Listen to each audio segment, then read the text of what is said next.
Wakati nikiwa njiani jana usiku kuja huku Masasi,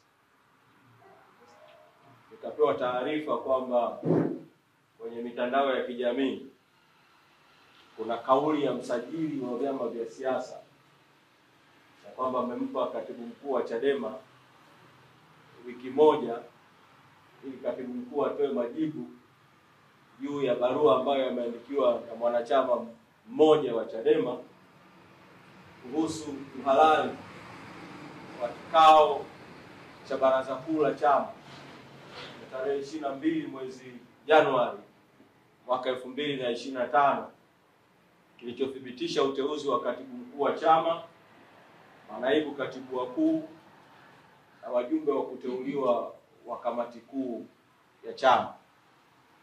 Msajili wa vyama vya siasa amelizungumza jambo hili kwenye vyombo vya habari, na kwa sababu amelizungumza kwenye vyombo vya habari,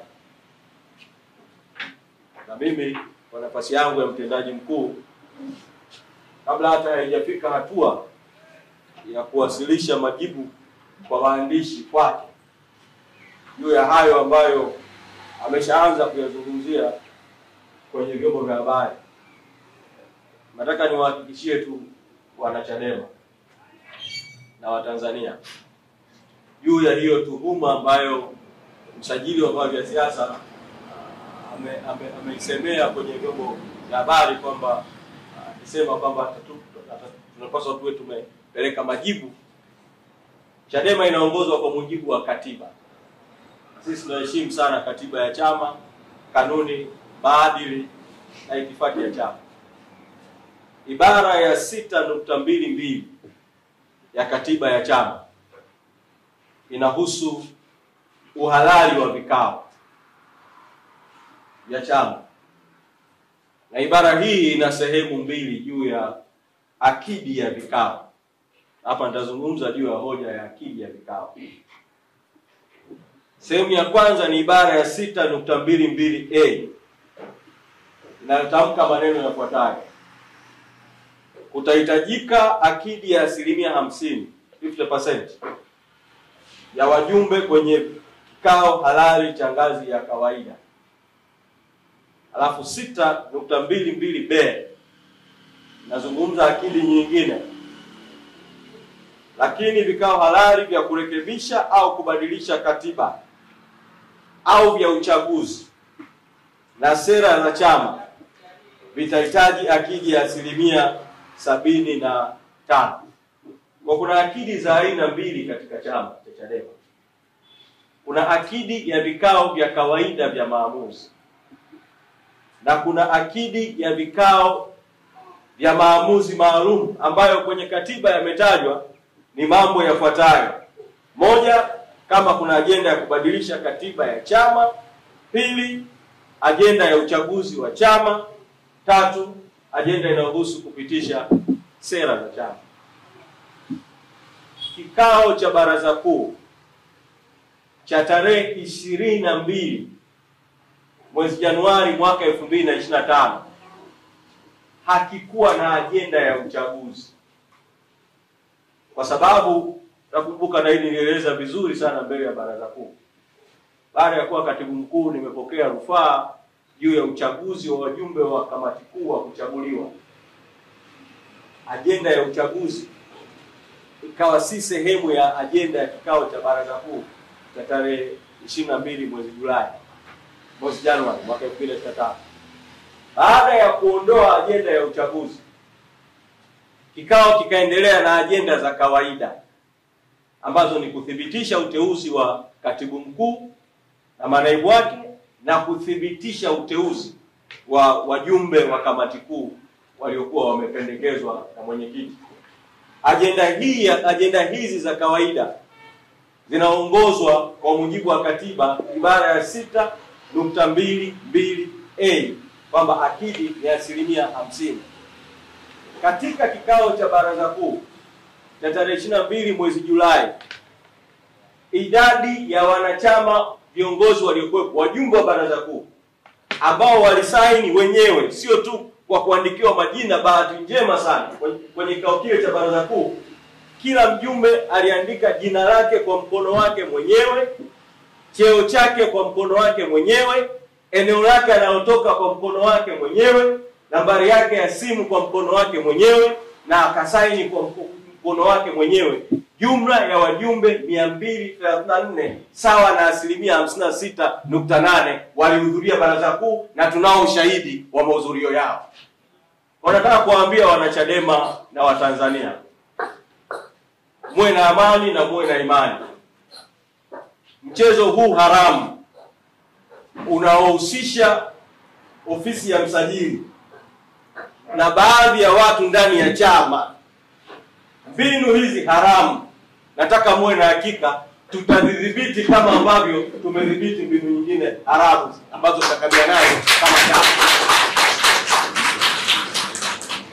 Na nilisema awali kabisa jambo hili lilipojitokeza kwamba mambo haya yanafanyika kutaka kukitoa chama kwenye ajenda kuu ya chama, na ajenda kuu kwa kweli ya taifa ya no reforms no election, bila mabadiliko hakuna uchaguzi. Kwa wanachadema kote nchi nzima na Watanzania, msikubali kuondolewa kwenye ajenda kuu. Tuendelee na mapambano ya no reforms no election, bila mabadiliko hakuna uchaguzi. Na kwa msajili wa vyama vya siasa, kwa kuwa ameamua kuzungumza na vyombo vya habari, ofisi yake imeamua kuzungumza na vyombo vya habari, msajili wa vyama vya siasa awaeleze Watanzania. Na sisi Chadema tunaheshimu katiba yetu, lakini msajili huyu ni mteule wa watawala, awaeleze Watanzania. Alikuwepo kwenye mkutano mkuu wa CCM wakati CCM inakiuka katiba ya CCM kwenye kumpitisha mwenyekiti wa CCM Rais Samia kuwa mgombea urais pekee, kwenye kumpitisha mgombea mwenza wa urais.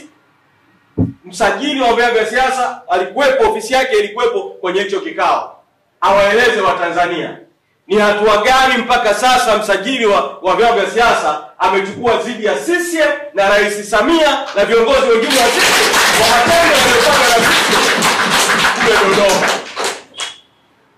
Na msajili huyu wa vyama vya siasa, kwa kuwa ameamua kujitokeza mbele ya vyombo vya habari, awaeleze vile vile Watanzania, na ajitokeze aseme ni hatua gani amechukua dhidi ya CCM baada ya msemaji wa CCM kutoa tuhuma za uongo na za hatari kwa kweli, zenye kuvunja sheria na kuzua taharuki, kwamba kampeni ya Chadema ya tone tone ya kukusanya michango ambayo Watanzania wote tunaomba muendelee kuiunga mkono, CCM imetoa madai ya uongo kwamba Chadema inachangisha fedha kwa ajili ya kwenda kununua virusi vya Ebola na Mpox na mambo mengine yanayoshabihiana na haya.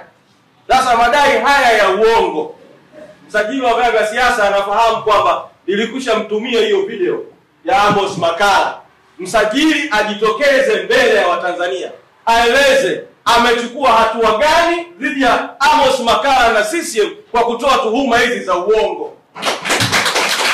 Msajili wa vyama vya siasa aseme mbele ya vyombo vya habari ametoa siku ngapi kwa Amos Makala kujieleza na hatua zipi ambazo amechukua juu ya Amos Makala. Kwa Watanzania wote nasisitiza kwamba tujikite kwenye ajenda kuu ya taifa. No reforms, no election. No reforms, no election. No reforms, no election. No reforms, no election. Tuna sababu nyingi sana za kusema kwa nini bila mabadiliko hakuna uchaguzi. Wakati nazungumza na nyinyi hapa kwenye mafunzo ya ndani, viongozi wengine wakuu wa chama wakiongozwa na mwenyekiti na makamu mwenyekiti wako kwenye mapambano ya jukwaani kupitia mikutano ya hadhara. Na nyinyi sasa wako kanda ya Nyasa, sisi tunakuja kuendesha mafunzo. Maandalizi yataendelea, Mapambano haya ya mikutano ya hadhara yatafika vile vile kwenu kanda ya kusini mpaka kieleweke.